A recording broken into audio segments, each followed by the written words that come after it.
अगला टॉपिक है इसी में द्विघात समीकरण का विविधकर।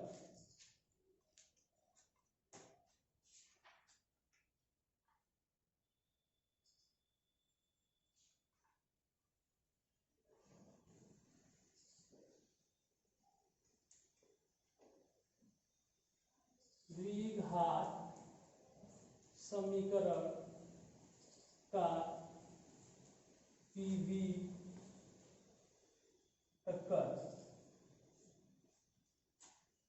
discriminant of a quadratic equation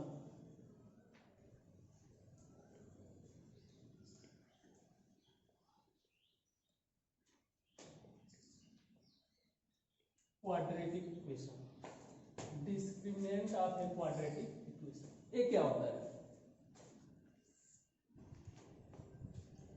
ये क्या होता है इसको देखा जाए तो हमने बताया था कि द्विघात समीकरण को 3 विधियों से सॉल्व किया जा सकता है। पहला था गुणनखंड विधि, अभी उस पर कोई क्वेश्चन देखें। दूसरा था पूर्ण वर्ग विधि और तीसरा था श्रीधराचार्य फार्मूला।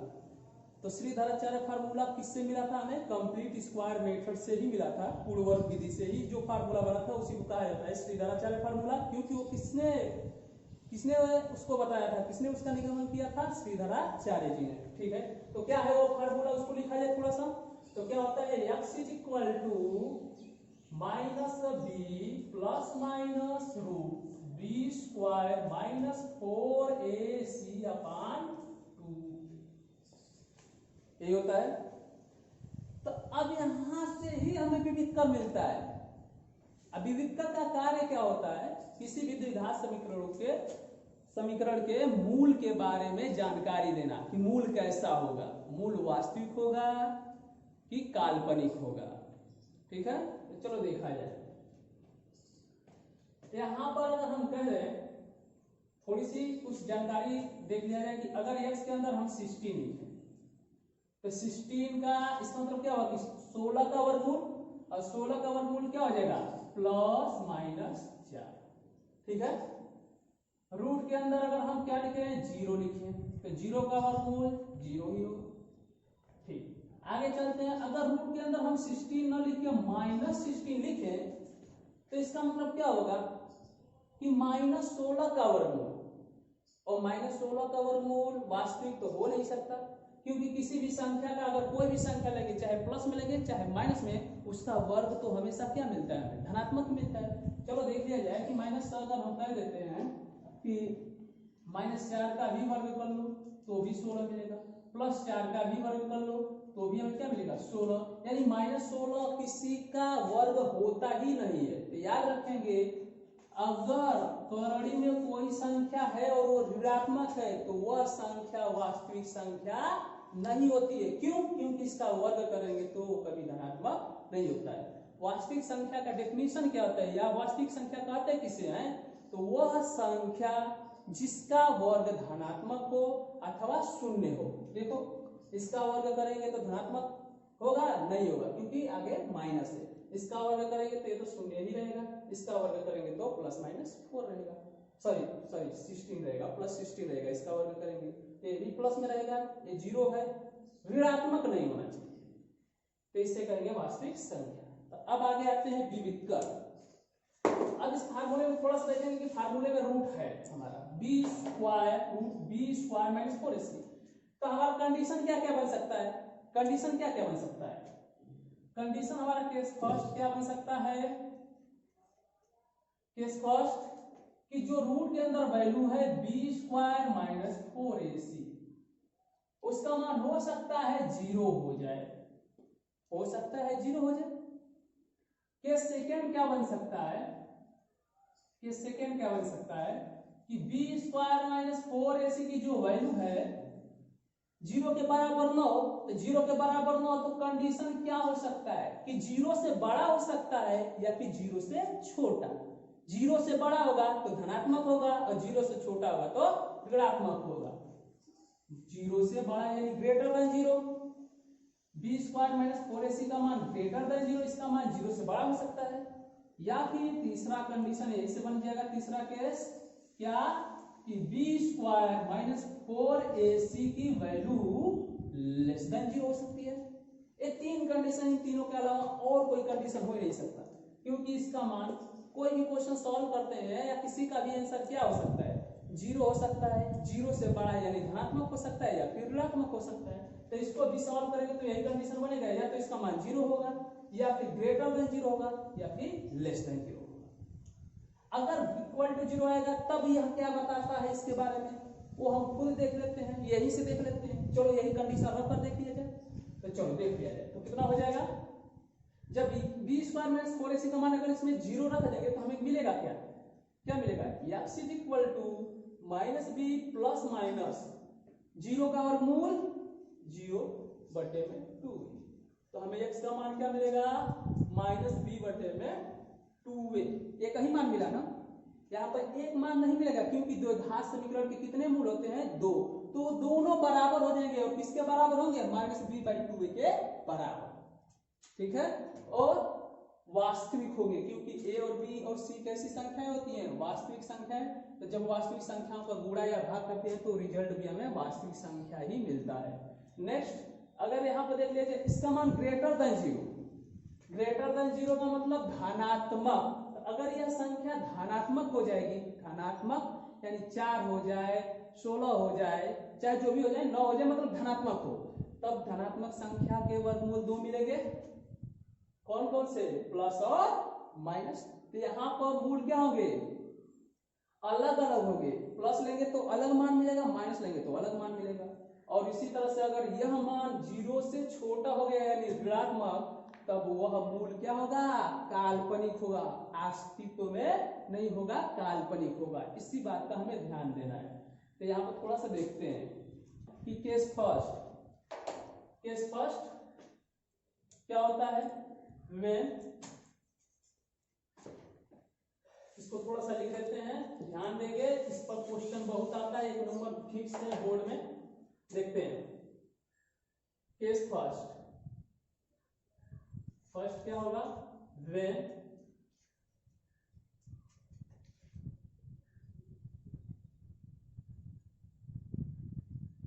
डी, विविधकर को डी से डिनोट करते हैं, क्योंकि विविधकर को क्या करते हैं, डिस्क्रिमिनेट। तो इसको हमेशा कैपिटल डी से डिनोट करते हैं, क्योंकि हाँ कैपिटल डी से डिनोट करते हैं। और डी इक्वल टू कितना होता है,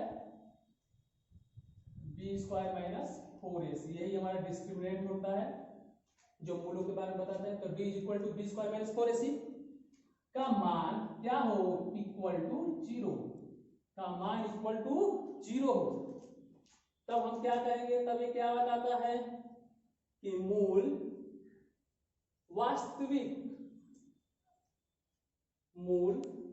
वास्तविक तथा समान होते हैं। इस बात का ध्यान जरूर देंगे, अभी इसको क्वेश्चन में देख लेंगे, क्लियर हो जाएगा बिल्कुल। Second case, when d is equal to, पता है क्या होता है, d बराबर क्या होता है, बी स्क्वायर माइनस 4ac, यही डिस्क्रिमिनेंट है, यही विविधता है। तो d ग्रेटर देन 0, तो इसका मतलब क्या हुआ कि बी स्क्वायर माइनस 4ac का मान ग्रेटर देन 0 हो गया, धनात्मक हो गया। अच्छा, ग्रेटर देन 0 होगा तो मूल वास्तविक तथा असमान या भिन्न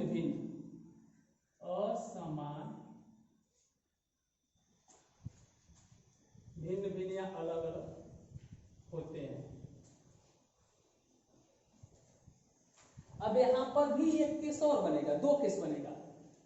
इसमें पहला केस क्या बनेगा कि जब d हो सकता है, अगर ग्रेटर देन 0 होगा तो पूर्ण वर्ग हो सकता है। तो यहां पर बनेगा d पूर्ण वर्ग संख्या होगा, तब पूर्ण वर्ग संख्या। तो क्या बताता है, ये कंडीशन तो होगा ही। अब यहां पर क्या कंडीशन बनेगा कि यह जब पूर्ण वर्ग संख्या हो गया तो मूल परिमेय होंगे, मूल परिमेय होंगे, अलग अलग होंगे लेकिन परिमेय होंगे। और दूसरा केस यहाँ पर बन जाएगा d ग्रेटर देन 0 होगा, धनात्मक होगा, लेकिन पूर्ण वर्ग संख्या नहीं होगा। और जब पूर्ण वर्ग संख्या नहीं होगा तो कड़ी हटेगा, नहीं हटेगा। तो यहाँ पर हो जाएगा पूर्ण वर्ग संख्या नहीं है, पूर्ण वर्ग संख्या नहीं है, पूर्ण वर्ग संख्या नहीं है, तो मूल अपरिमेय होगा, मूल अपरिमेय होगा, अपरिमेय होगा। ठीक है। तीसरा case, case number 3, when d is less than 0, यानी d का मान ऋणात्मक हो गया, तब मूल काल्पनिक होंगे। मूल कैसे होंगे? मूल काल्पनिक होंगे, काल्पनिक होंगे, यानी उनको ज्ञात नहीं किया जा सकता, केवल कल्पना किया जा सकता है। ठीक है, ये कंडीशन है, या इसी को अवास्तविक कहा जाता है। इसी को क्या कहा जाता है? अवास्तविक भी कहा जाता है। अब इसको क्वेश्चन देख लिया जाए। तो विविध कर हम लोग देख लिए, विविध कर क्या होता है? d बराबर b स्क्वायर माइनस 4ac जो होता है यही विविध कर होता है। और इसी का मान हम ज्ञात करके बता सकते हैं कि द्विघात समीकरण के मूल कैसे कैसे हैं। वास्तविक है, काल्पनिक है, वास्तविक है तो समान है कि असमान है, और समान या असमान असमान है तो परिमेय है कि अपरिमेय, यही हमें देखना है। चलो देख लिया जाए। इसमें कुछ क्वेश्चन दिए हुए हैं, जैसे दे दिया, पहला क्वेश्चन दे दिया है कि 2x स्क्वायर द्विघात समीकरण 2x square minus 4x plus 3 बराबर 0 का विविध कर ज्ञात कीजिए। तो विविध कर तो सिंपल है, क्वेश्चन नंबर पहला देख लेते हैं। पहला क्वेश्चन क्या है? 2x square minus 4x plus 3 बराबर 0 का विविध कर ज्ञात कीजिए तथा मूलों की प्रकृति बताइए। प्रकृति यानी लक्षण कि मूल कैसे हैं का विविध कर ज्ञात कीजिए तथा उनके विविध कर ज्ञात कीजिए तथा मूलों की प्रकृति या लक्षण कह सकता है बताइए। यही क्वेश्चन है। ठीक है, देख लिया जाए इस क्वेश्चन को। तो कितना दिया है? 2x square minus 4x plus 3 बराबर 0। ये द्विघात समीकरण हो गया। तो विविध कर हमारा क्या होता है? d बराबर b स्क्वायर माइनस 4ac। तो अब यहाँ पर क्या देखा जाएगा? b, a और c का मान। तो a बराबर क्या होता है? तो x स्क्वायर का गुणा कितना है? 2। b बराबर कितना? तो x का गुणा -4 और c बराबर कितना? तो 4 यानी 3 हो गया। अब यहाँ से विविध कर निकालना है तो d बराबर क्या होता है? b स्क्वायर माइनस 4ac, यही विविध कर होता है। यहाँ पर मान रख दिया जाए तो b का मान कितना? -4 का स्क्वायर -4 और a की वैल्यू 2 और c की वैल्यू 3। तो कितना हो जाएगा? -4 का स्क्वायर 16। ठीक है, और 4 गुणा के 8 त्रिके 24 -24, तो हो जाएगा कितना? -8। अब हमें ये बताइए कि d का मान कैसा आया? ऋणात्मक है, और ऋणात्मक संख्या है तो 0 से बड़ा है कि छोटा? तो 0 से छोटा है। और जब d का मान 0 से छोटा आता है तो मूल कैसे होते हैं? लिखेंगे समीकरण के मूल कैसे हैं? मूल वास्तविक है कि काल्पनिक होंगे? मूल काल्पनिक है या अवास्तविक है, इनको ज्ञात नहीं किया जा सकता क्योंकि काल्पनिक है। ठीक है, तो इस तरह से हम क्या करेंगे? अगर वही d ग्रेटर देन 0 आता है तो मूल कैसे होते? वास्तविक होते हैं। ठीक, आगे देख लेते हैं।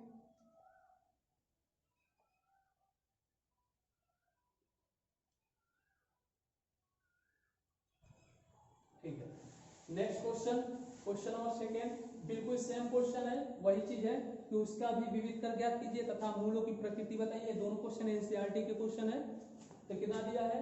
3x square minus 2x plus 1/3 equal to 0। तो चाहो तो यहाँ पर एलसीएम लेके इसे चेंज कर सकते हो या फिर यहाँ पर कोई दिक्कत नहीं है, वैसे ही सॉल्व कर सकते हैं। a बराबर कितना है तो 3 है, b बराबर कितना है तो -2 है, और c बराबर कितना है तो 1/3 है। ठीक है, तो b स्क्वायर माइनस 4ac यही होता है विविध का। तो चलो विविध का निकाला जाए। b बराबर होता है b square minus 4ac, b का मान कितना तो -2, तो -2 का स्क्वायर -4, a की वैल्यू कितनी है तो 3 है, और c की वैल्यू कितनी है तो 1/3 है। ठीक है, तो यहाँ पर जब सॉल्व करेंगे तो हमें कितना मिलेगा -2 का स्क्वायर प्लस 4, और यहाँ पर 3 से 3 कट गया -4, 4 से 4 कट गया कितना हो गया 0, तो विविध कर कितना मिला 0। और जब 0 मिल गया तो पहला केस क्या होता है d बराबर 0, तो मूल वास्तविक और समान हो गए, तो d का मान तो 0 मिल गया विविध कर, और कह रहा है कि मूलों की प्रकृति बताइए, तो लिखेंगे प्रकृति में क्या होगा मूल वास्तविक तथा समान होंगे, समान होंगे या हैं। ठीक है, इसी क्वेश्चन में एक चीज और बढ़ा सकता है कि अगर वो वास्तविक या समान है तो उन मूलों को भी ज्ञात कीजिए। तो सीधा हमें फार्मूला पता है, इसलिए धाराचार्य फार्मूला क्या होता है -b plus minus root b square minus 4ac, और b स्क्वायर माइनस 4ac को क्या लिखते हैं d, तो यहाँ पर d कर सकते हैं बटे में 2a, डायरेक्ट यहाँ पर मान रख देंगे -b, b का मान कितना है तो b का मान -2 है तो -2, और प्लस माइनस d का मान कितना आया 0, तो यहाँ पर रख देंगे कड़ी में 0 और बटे में 2, और a का मान कितना, a का मान है 3, तो कितना मिल जाएगा हमें माइनस माइनस प्लस कितना हो जाएगा 2, और ये हो जाएगा 0 का वर्गमूल 0 और बटे में 2 गुणे 3, 2 गुणे 3 2 से 2 कट गया, तो x बराबर कितना हो जाएगा 1 बटे में 3, यानी x के दो मान है क्या 1 बटे में 3 और 1 बटे में 3। ठीक है, तो इस तरह से क्वेश्चन दे सकता है कि दिए गए समीकरण का विविधकर ज्ञात कीजिए, मूलों की प्रकृति ज्ञात कीजिए, अगर मूल वास्तविक या काल समान है, सॉरी वास्तविक है तो उन मूलों को भी ज्ञात कीजिए। अगला क्वेश्चन देख लिया जाए, क्वेश्चन नंबर है तो इस टाइप का क्वेश्चन पूछ सकता है। नेक्स्ट क्वेश्चन अलग टाइप का है, थोड़ा सा उसको देख लेते हैं। अब इस क्वेश्चन में क्या कहा है, नेक्स्ट क्वेश्चन में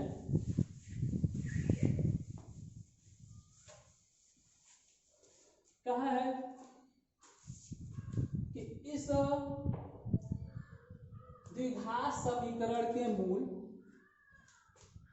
4x square plus kx plus 9 बराबर 0 के मूल वास्तविक तथा समान है, तो k का मान ज्ञात कीजिए। क्या है, अब यहां पर दे दिया के मूल लक्षण दे दिया है, मूल वास्तविक है, वास्तविक तथा समान है, वास्तविक तथा समान है,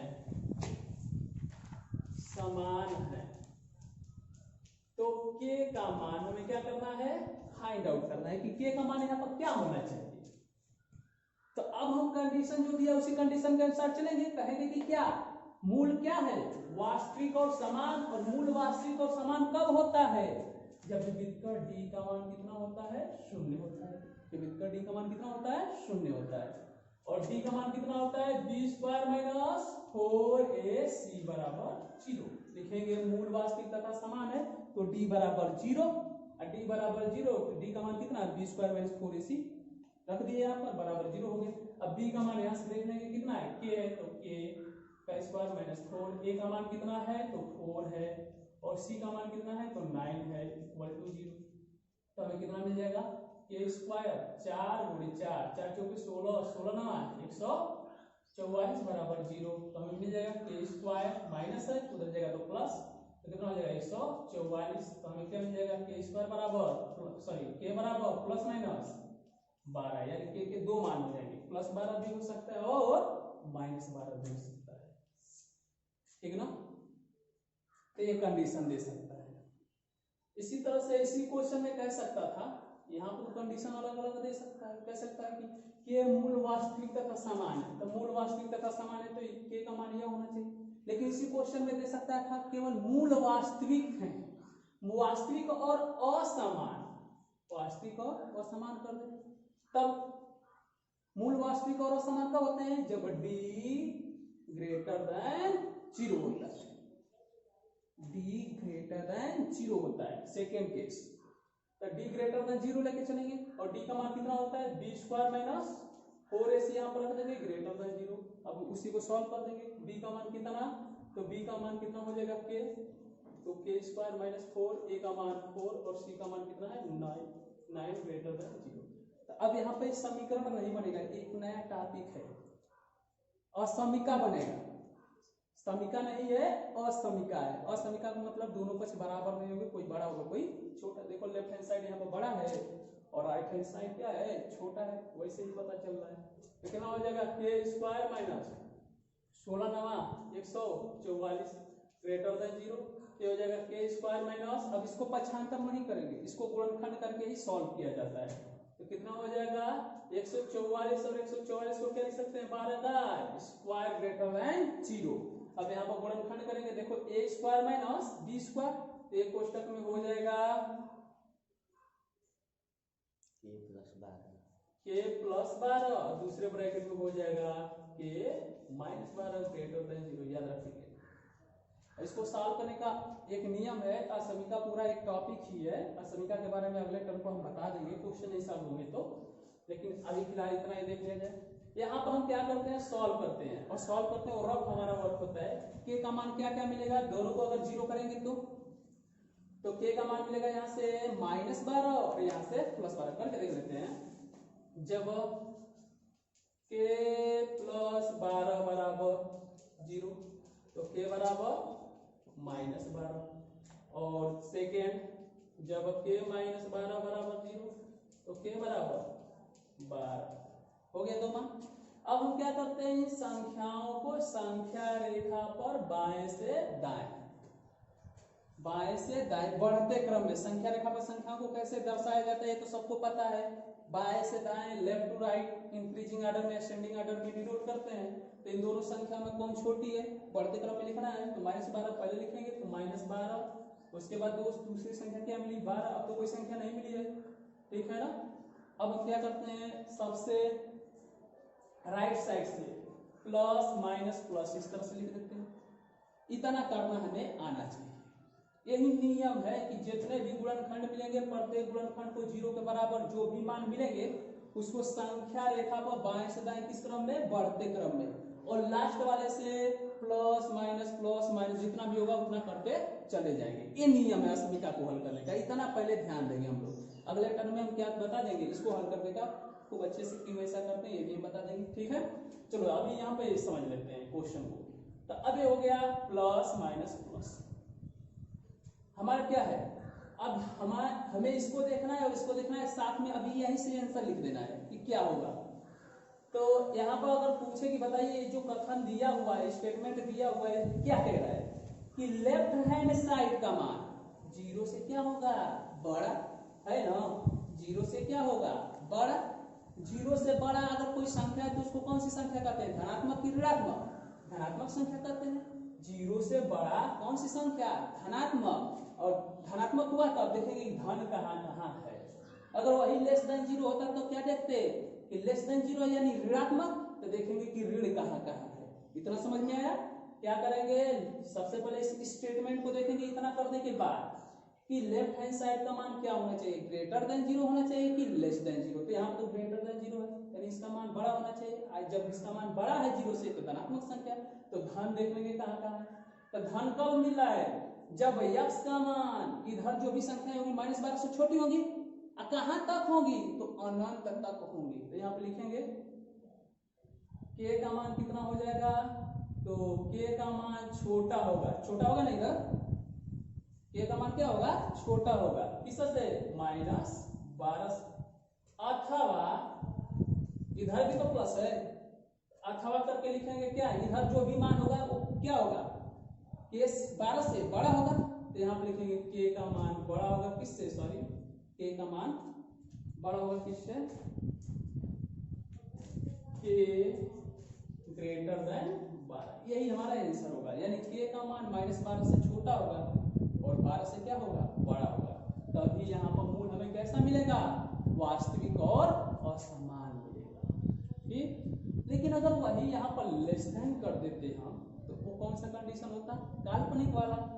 काल्पनिक वाला कंडीशन हमारा बन जाता लेस देन 0 पे लेस देन, तो अगर ऋणात्मक हो जाता तो ऋणात्मक हो जाता तो लेफ्ट हैंड साइड ऋणात्मक होता ना, नेगेटिव होता ना, 0 से छोटा ऋणात्मक, तो ऋणात्मक कहां पर है, तब हमारा आंसर क्या हो जाएगा, के का मान किसके किसके बीच में होगा, तो -12 से बड़ा है तभी तो माइनस हो रहा है, और 12 से क्या होगा छोटा, तब हमारा ये आंसर होगा। लेकिन अभी ग्रेटर देन 0 है, हमारा यही आंसर होगा, यही आंसर होगा। ठीक है, तो इस तरह से मूलों की प्रकृति पूछ सकता है विविधकर के माध्यम से, विविधकर पूछ सकता है, और फिर कहेगा कि मूल ज्ञात कीजिए। उसके बाद क्वेश्चन इस टाइप का दे सकता है, इस टाइप का दे सकता है। ठीक है, और ये शेष दोनों क्वेश्चन अगले टर्म पर सॉल्व करके आप लोग आएंगे, और यहाँ पर ये दोनों क्वेश्चन इसी के बेस पर सॉल्व करना है। पहला केस क्या होगा हमारा, मूल वास्तविक और समान होगा तब के का मान ज्ञात करना है। देख लीजिए यहाँ पर के है, मूल वास्तविक और समान होगा तब के का मान ज्ञात करना है। इसमें भी दूसरा होगा मूल वास्तविक तथा समान है तो के का मान ज्ञात कीजिए। सेकेंड होगा मूल वास्तविक तथा असमान, असमान है तो के का मान ज्ञात कीजिए। ठीक है, और तीसरा मूल क्या होगा, मूल काल्पनिक है तो के का मान ज्ञात कीजिए। ये दो क्वेश्चन हम दे रहे हैं, दो क्वेश्चन को यानी 2 तिहाई 6 क्वेश्चन हो जाएंगे, इनको सॉल्व कर लेना। अब बाकी इस टाइप के जो भी क्वेश्चन अगर मिल जाते हैं पुरानी बुक में भी मिल जाएंगे, कहीं पर भी देखेंगे द्विघात समीकरण में तो निश्चित रूप से ऐसे क्वेश्चन मिलेंगे, उसको सॉल्व कर लेंगे, फिर आगे अगले क्लास में देखा जाएगा।